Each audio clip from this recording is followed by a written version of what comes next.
Gender equality and Zionism. How the world has interpreted the Los Angeles wildfire. It is day 6 of the Los Angeles wildfires. 24 feared dead, and more may come.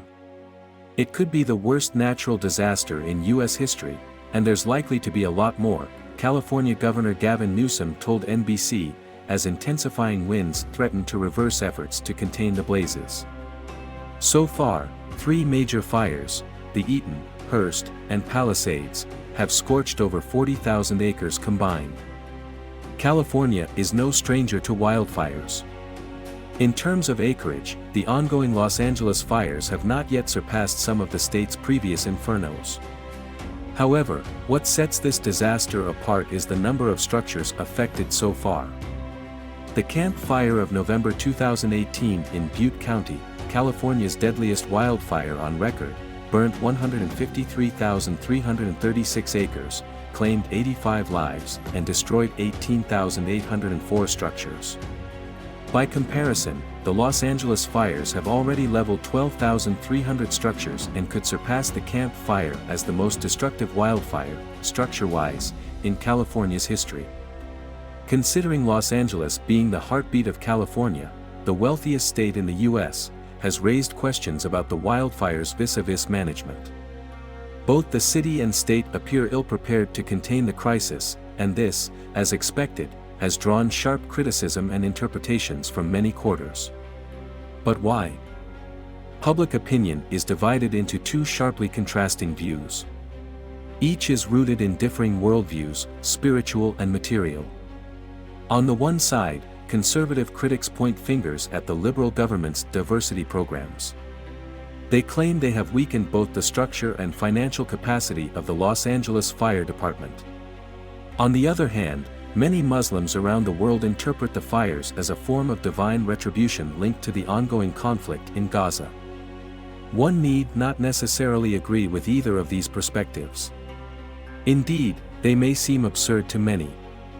But the socio-political underpinnings fueling these interpretations are interesting.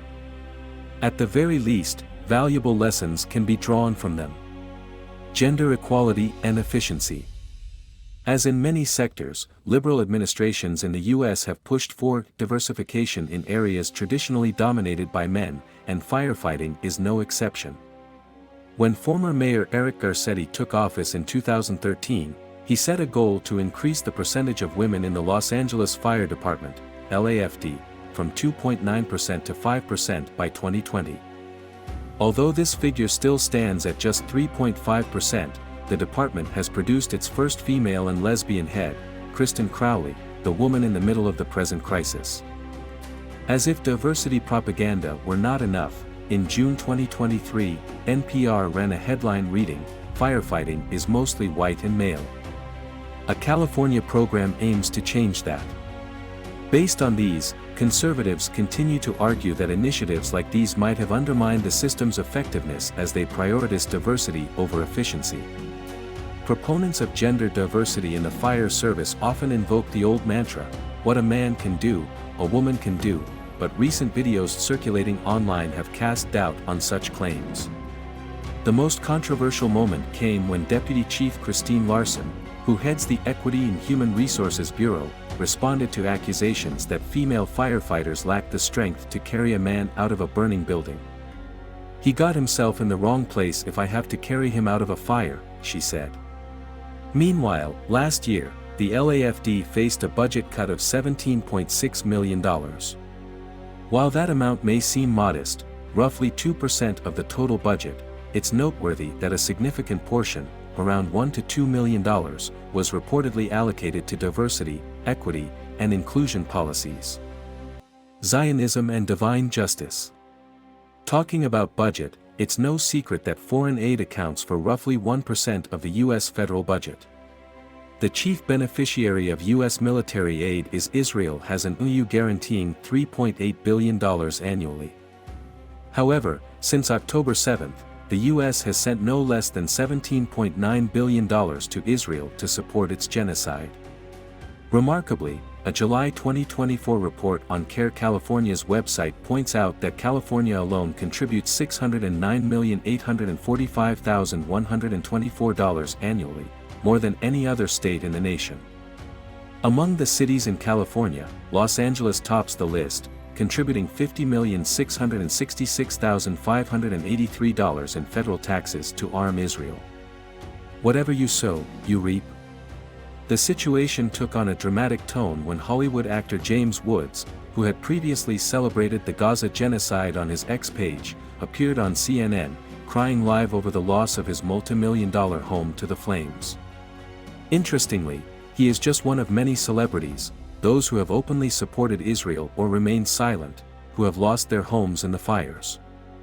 These events lend some credence to the notion that this could be a form of divine retribution. At the very least, one might say there is little sympathy for their plight. Conclusion. While the California fires appear to be a natural disaster, their timing and the circumstances surrounding them invite several interpretations. Yet these interpretations offer important lessons. Perhaps it's a reminder to prioritize the right things, merit rather than chasing trends like equality where it does not exist. The timing of the fires, juxtaposed with the ongoing genocide in Gaza, carries its own weight. Whether one sees it as divine justice or simply a wake-up call, it speaks volumes. Those who have long enjoyed the comforts of their villas are now witnessing firsthand how quickly one can lose not only wealth but also years of hard work. Especially in a situation where insurance companies are now rendered powerless. Allah reminds us, whatever you have will end, but whatever Allah has is everlasting. And we will certainly reward the steadfast according to the best of their deeds.